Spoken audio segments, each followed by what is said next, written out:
See whenever Mitch logs on here.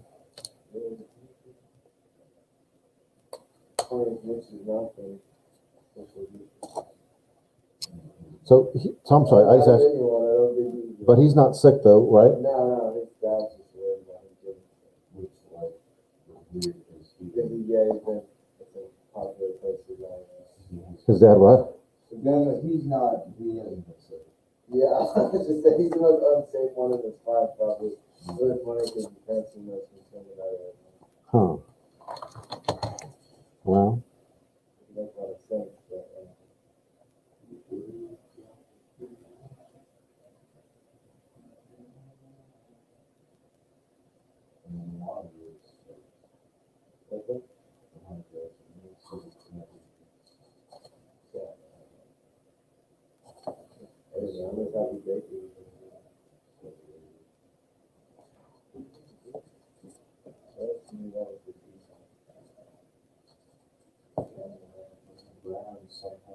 the Browns, man, it's coming up. They should beat the Steelers,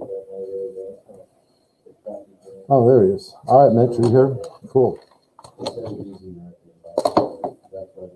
Mitch, let me send you this. I'm gonna send you this link real quick.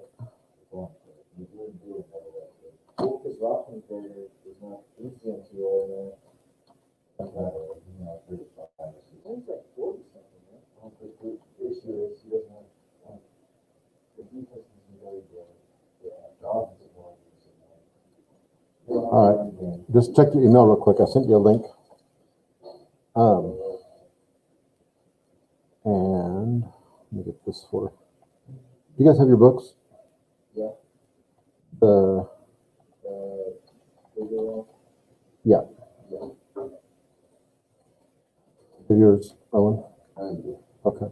Because this next story I've got on, I can give you a link for it too. I'll give you the link anyway. But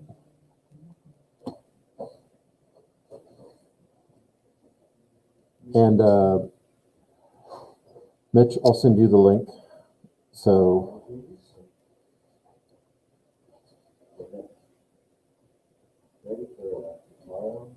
Yeah. see if I can find. Let me see if I can find a PDF file.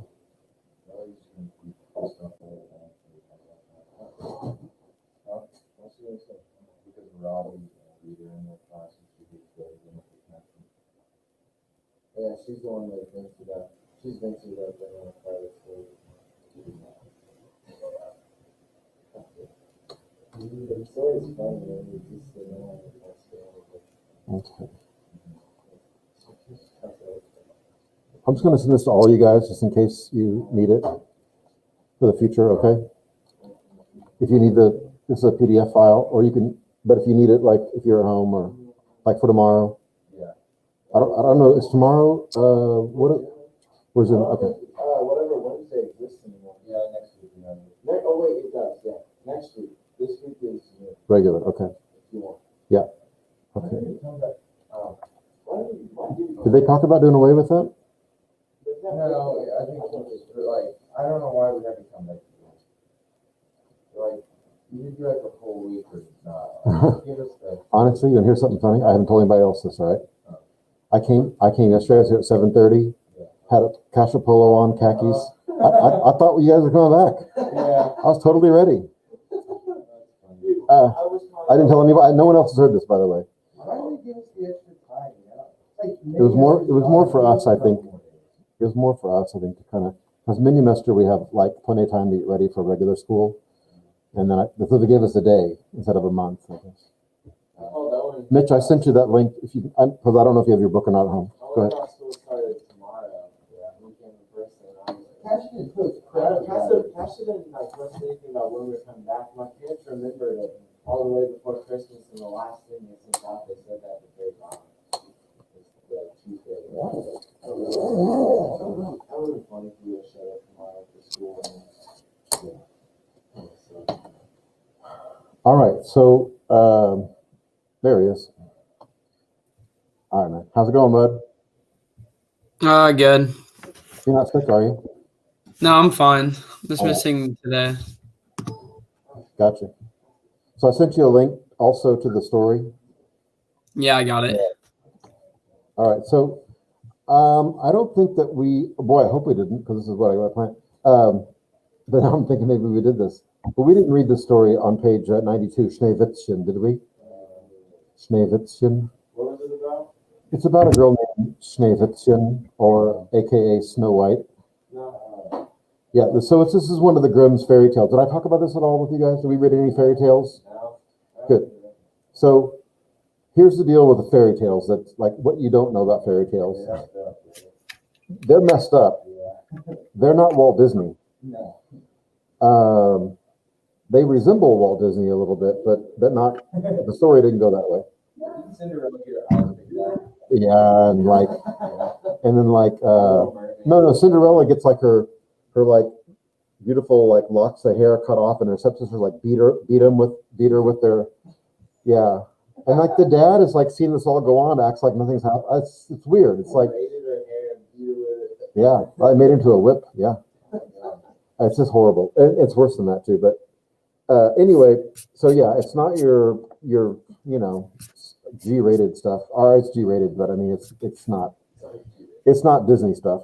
And the stories, like you mentioned, Cinderella, Snow White, what's the other big one? Little Red Riding Hood. What's the other one? I think Little Mermaid is actually from like Hans Christian Andersen, or one of those fairy tales that came from like Scandinavia, I think. But I could be wrong. But I think there's like in the whole, I've got a book somewhere. In a whole collection of like Grimm's fairy tales, there's probably, I would guess there's over 100 of them. But the misconception is that the Grimm brothers, Jacob and Wilhelm Grimm, that they wrote those stories, like they're their stories, and they're not.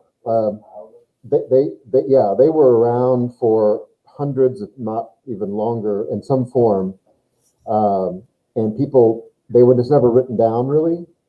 If they were written down in maybe a certain region.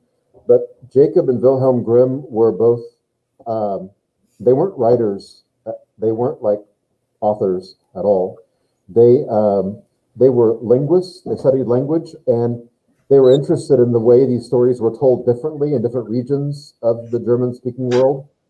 So they traveled around, and they would literally just ask mainly like older women, like grandmothers and mothers, tell me the story of, let's say, of Schneewittchen, of Snow White. And they would hear it, so there'd be differences in the way they told the story, like different outcomes, or different scenes that don't appear like in another region.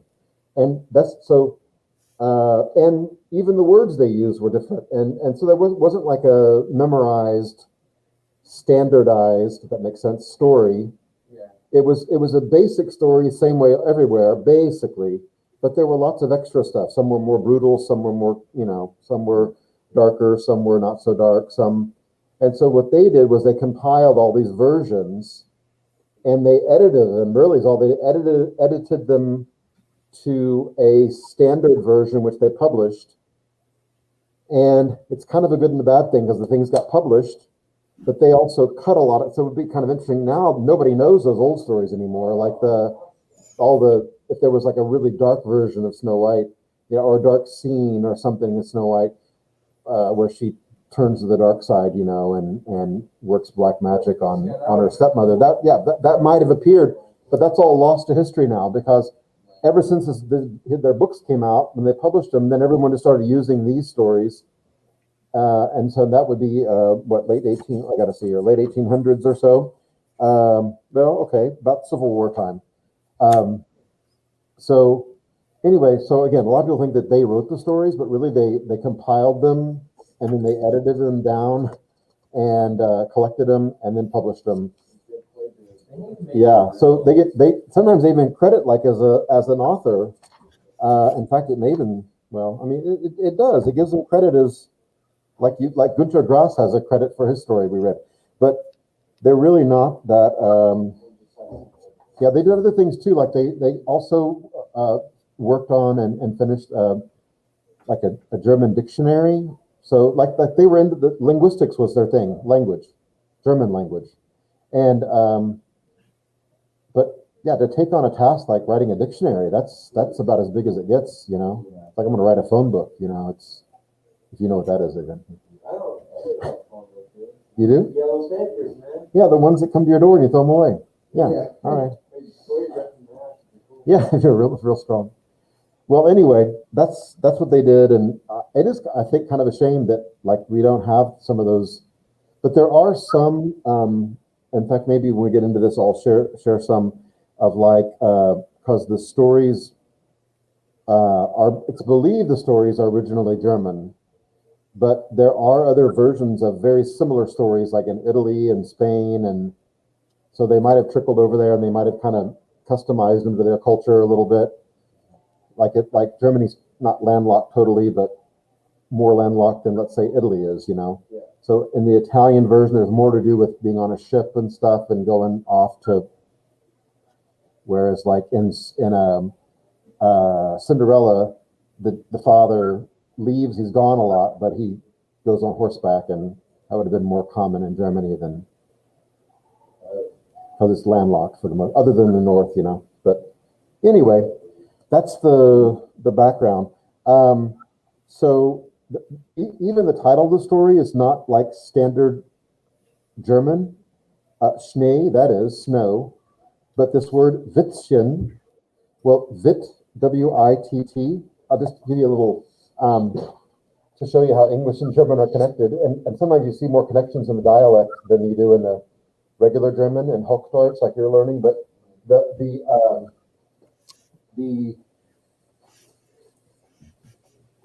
this happens in English or in British English sometimes too. Have you ever known anybody who had last name Whitchurch? A student named Whitchurch. That's okay. Well, Whitchurch it means white church. Okay.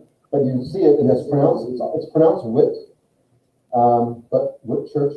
And then in German, so there's the word Schneewitt, W-I-T-T.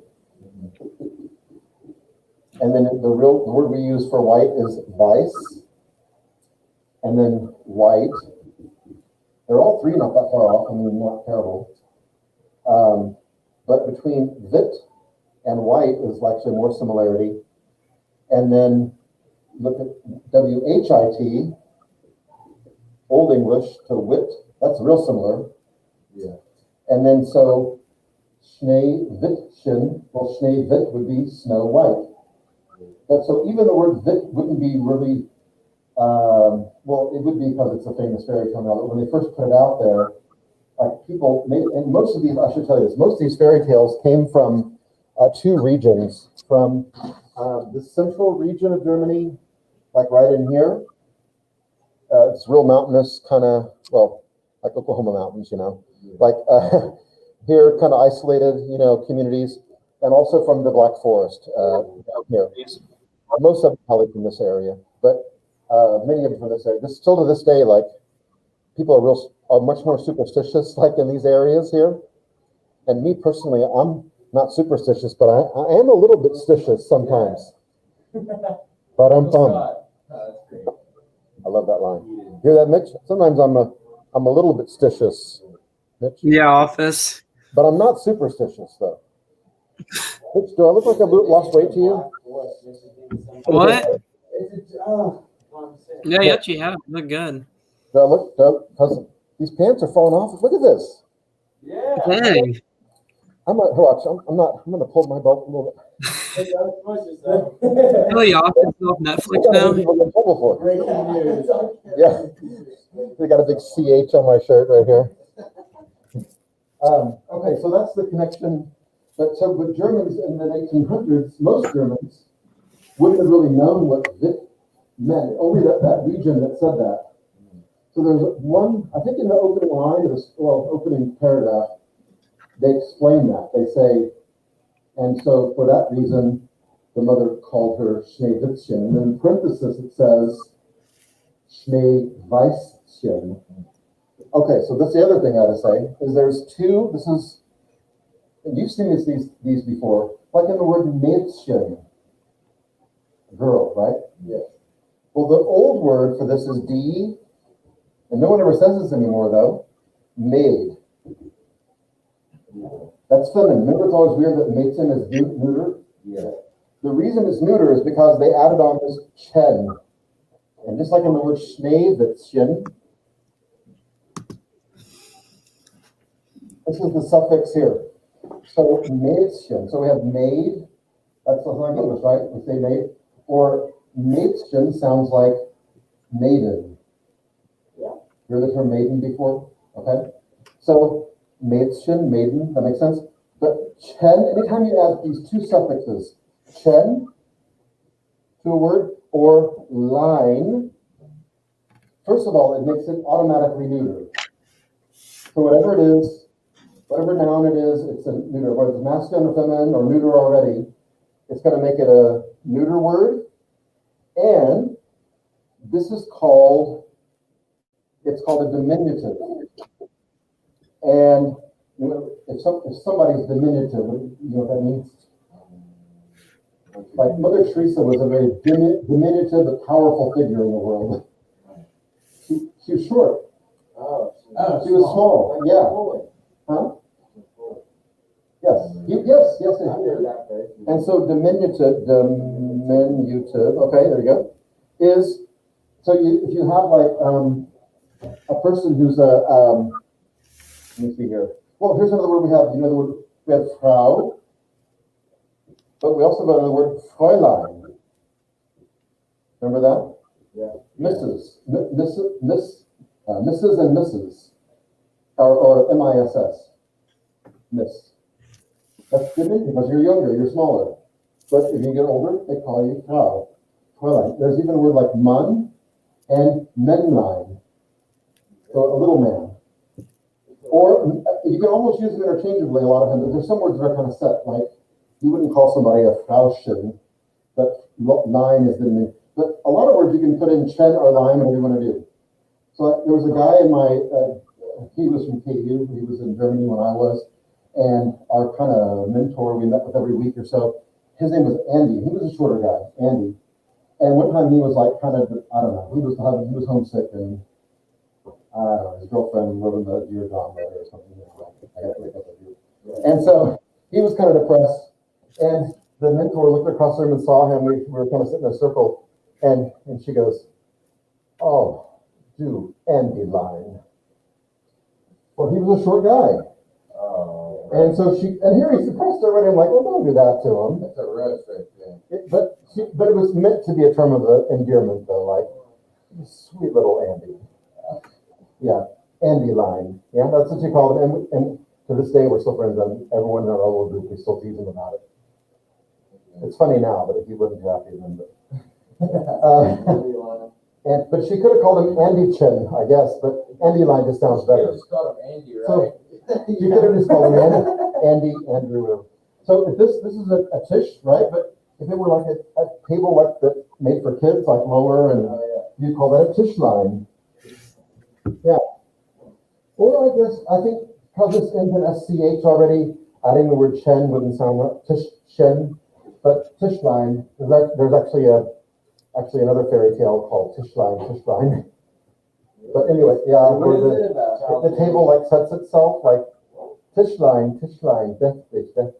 Yeah, set yourself. And like it just like the tablecloth that goes and then Scary. it's like there's all these like dishes and silverware and everything on. There's some good ones. Okay. So these stories, though, the reason they were popular at the time was because in the middle of 19th century, the popular genre of literature that people were writing, I mean, brand new stories, were what was called Romantic era literature. This is true all over Europe. And the United States, maybe, I don't know how it, yeah, Romanticism, mid-19th century.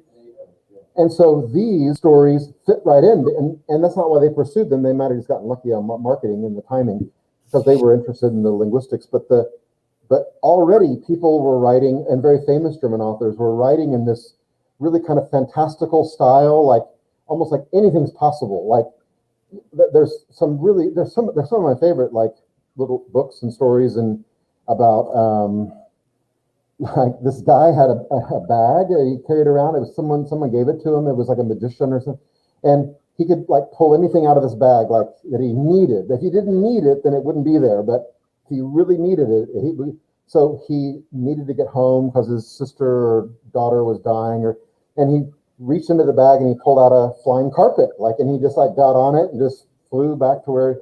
But it sounds kind of Persian sounding, but it wasn't. It was a German. There's let me think.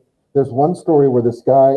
It's actually a novel, but this guy is just he's a poor tailor. He makes clothes, and this guy, someone who's somewhere in the aristocracy, pulls up and needs his kind of military uniform to be like tailored and fixed and hemmed and it has holes in it and whatever. So he says, "Yeah, I'll fix it. Well, you just come back a little bit later." So he leaves him a lot of money, and then he starts to work on it, and then he realizes he's about the same size as this guy. So then he puts it on, and then he walks outside, and the coach driver for the aristocratic soldier guy sees him come out. The real guy walked down the street to go shop or I don't know, eat or whatever, and this guy, like, the coach driver hops off the coach and opens up the door, and he gets in. And then he, like, at first he's like, "Yes, but I'm not a duke though, or I'm not a count or whatever," with some level of royalty. People kept saying, "Oh, well, of course you are." And they treated him differently because of the way he was dressed. And in the story, like, for all practical purposes, he becomes this guy, like he becomes a duke. They're like giving him like all this like money. The hotel's like, "Oh, don't worry, we're just happy that you're here. What do you want for dinner? Just stay in that room. It's fine. It's the nicest room we have." And they all treated him like so. But there's a point in the story though where it goes beyond him like conning them or like just kind of a joke gone too far. Like there's a point in the story where it shifts, and all of a sudden he is that guy. Like that guy's just disappeared. Like I don't know where he went to, and he is that person now, and he has the money, and he has the respect of people, and it's just crazy. But like things like that. So these stories, like all like as old as they were, they fit into the genre of the day. Of this so you've read about romanticism, then yeah. So to me, it's interesting because it shows like there was a kind of hopefulness, in the 1850s, 60s. Through industrialization, that was starting to really, that that possibilities could be endless, that anything could be possible, that this was going to bring us all this positive, positive things. You can decide, maybe it did some positive. Yeah. All right. So anyway, but that's I don't know if there's a line drawn in literature between like these fairy tale types, although they fit into that category of romanticism. But I think that maybe for scholars, like they would say, okay, well, yeah, but these were stories that were actually written in that era because of that sense of limitless possibilities for the future. And then there were people who probably separate this from the fairy tales, although they fit into the same category, but they would see it two different ways. All right, so let me see what else I want to say about that. Okay, Rich, what do you think? You good? All right, says yes. He didn't say yes. He went like this. All right. Now he's smiling. Now he's not smiling. Now he's smiling again. He's got an American flag behind him. Yeah, man. Yeah, it's gonna happen. Okay, so almost every fairy tale starts with some form, if not exactly these words, these three words, S, and that's how we translate in English. In German, es war einmal, and which just means literally word for word, it means it was once. That's all. That's what we translated in this kind of really poetic And once you hear the words once upon a time, like you don't use those three words outside of beginning a fairy tale, do you? No. Or you may be joking about it, but once upon a time there was but those don't get used like in true crime novels or something, right? That's just not where you use it. But in German, same way, es war einmal would only be used when you're beginning to joke about maybe or actually tell a fairy tale. So here's what it says: Es war einmal mitten im Winter. Und here's this word Schnee a lot. And that's the great thing about fairy. Let me say one more thing. Sorry. The fairy tales. There's one thing about them is about learning from them is that they're repetitive because they're really written for children. You know, so there's a repetitive nature. Like things happen repeatedly, and words and phrases are repeated again and again because kids pick up on. That's how they learn. So do you. So. Es war einmal mitten im Winter und die Schneeflocken. So Schnee, we already know. What are Schneeflocken? Flocken. Yeah. Good. Schneeflocken fielen wie Federn vom Himmel herab. And Federn are, I don't have a feather, but it's a feather. So they were falling how? Sie fielen wie Federn. Right. From Himmel, what's the Himmel up here? Is the Himmel? From the sky. And so the herab means they were falling down from the sky like feathers. So big, fluffy, big, huge flakes, right? Like slowly falling like feathers. Und da saß eine Königin. Who is a Königin, or what is a Königin? What's a König? And we used to show the video of Mutzi, remember? Mutzi. He's a king. King. So what's a Königin? No? Queen. A queen. Oh. Königin. So da saß, he was sitting, eine Königin an einem Fenster. Where is she sitting? Window. She's sitting at a window. Und das einen Rahmen. So a Rahmen. This is like the Rahmen of this board, at the whiteboard here. This right here. What do you call this part? Or on a window, you have a window. Seal. Or on a picture, like nice A frame. frame. So the frame of the window, this window which she's sitting at, hat einen Rahmen von schwarzem Ebenholz. So what's schwarz? We have weiß here. What's schwarz? Black. And it's a bit redundant to say this, I think, because Ebenholz is ebony. And ebony is black anyway, so to say black ebony is a bit maybe redundant, like saying white snow, or Snow White for that matter. But there can be yellow snow. But so she's sitting there, and the window frame, the outline. Now this is really important. You get all this. The frame of the window is black, ebony. That's a kind of wood it's that dark. It's probably really brown, but you see ebony. Like keys on a piano used to be made out of, the black keys are made out of ebony. Not anymore, but they used to be. So, and the white keys are made out of ivory. So they definitely don't do that anymore. Tickle the ivory. That's what they say, right? That's because they used to be made out of ivory, but now they don't. That's illegal now. So the window frame is black, made out of that's the word Ebenholz, Hatte. And what is she doing in the window? So I'm going to read this again. Fenster, das einem Rahmen von schwarzem Ebenholz hatte. Und, talk about what she's doing, und nähte. And this is nähen. What's this word here?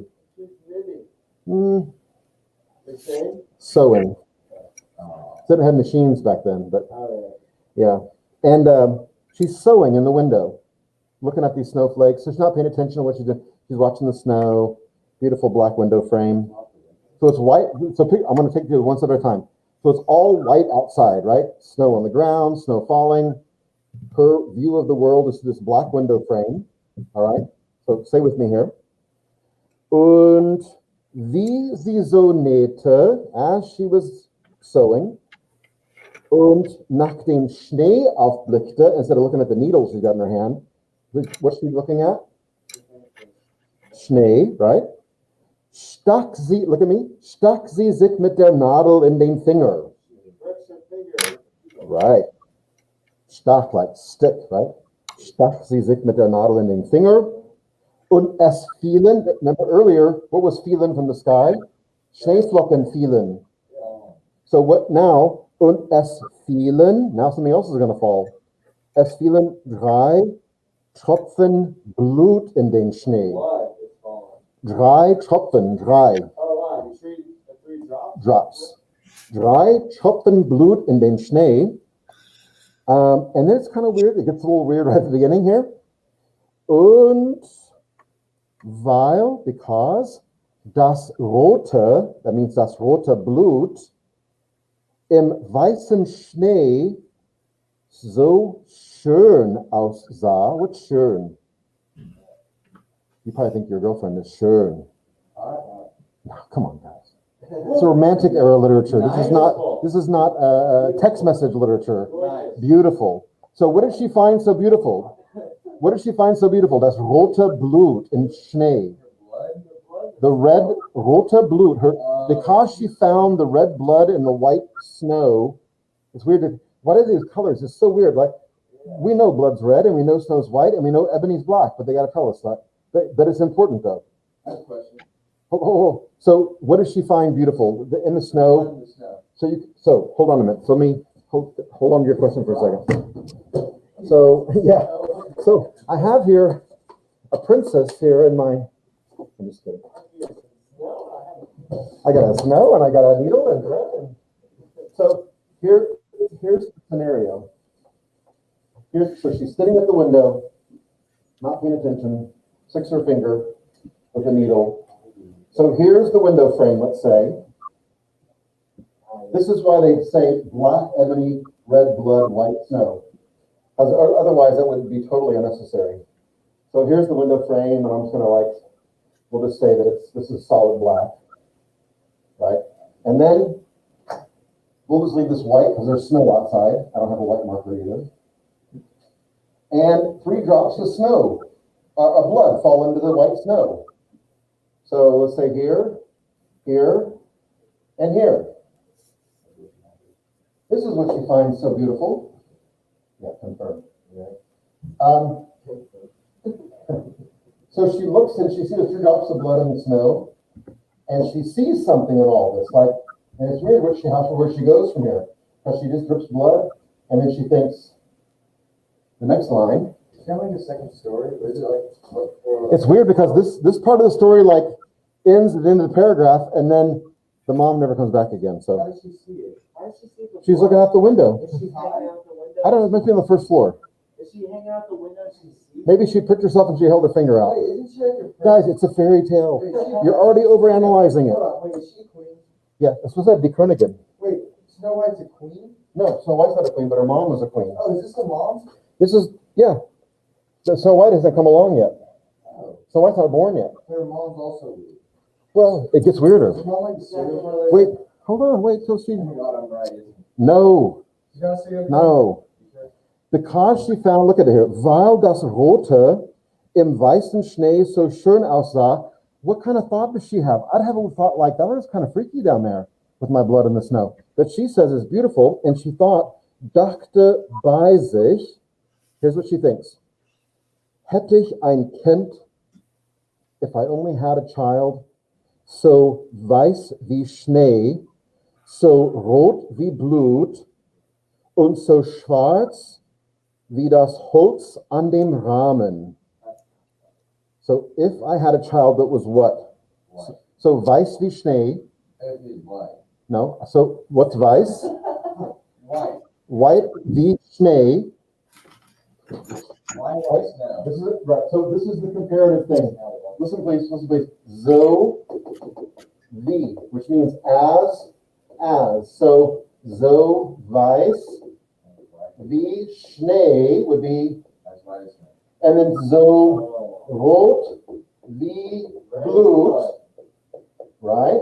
Und so schwarz wie das, we'll say, she says Holz, but it's das Ebenholz am Rahmen, on the window frame.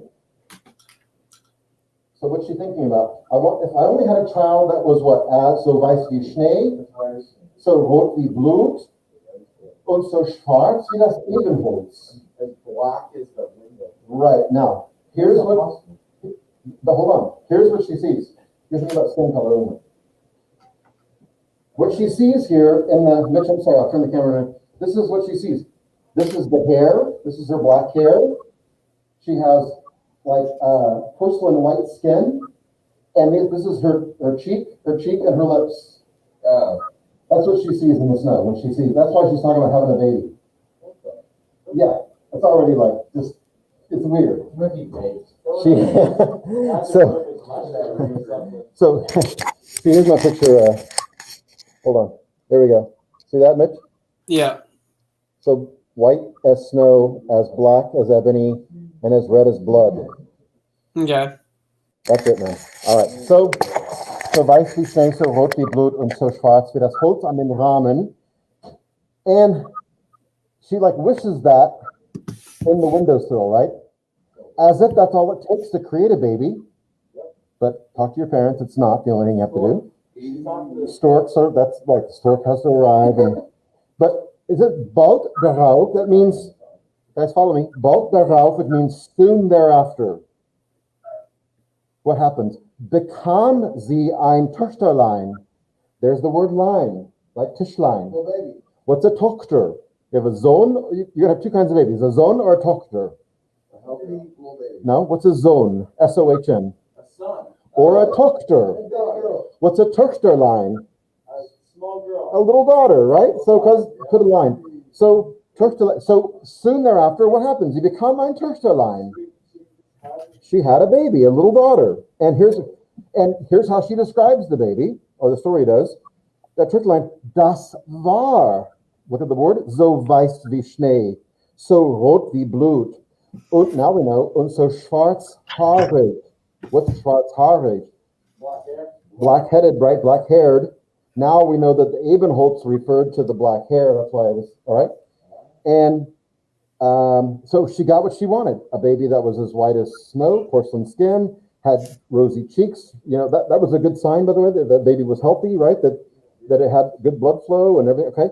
And then porcelain skin was something that was desired back then, and then the black hair, I don't know, but okay. So, and darum, und ward darum das Schneewittchen genannt. Now look at what it says.